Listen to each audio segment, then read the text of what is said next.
National Weather Service in Upton, New York has issued a severe thunderstorm warning for Putnam County until 8:30 p.m.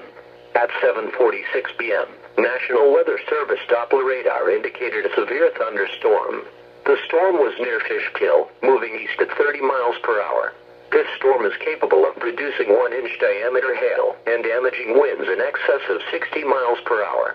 Locations impacted include Lake Carmel, Brewster. Severe thunderstorms create winds of more than 57 miles per hour, or hail 1 inch or larger. Severe thunderstorms produce damage. Move inside a permanent building now to be safe from strong wind gusts and large hail.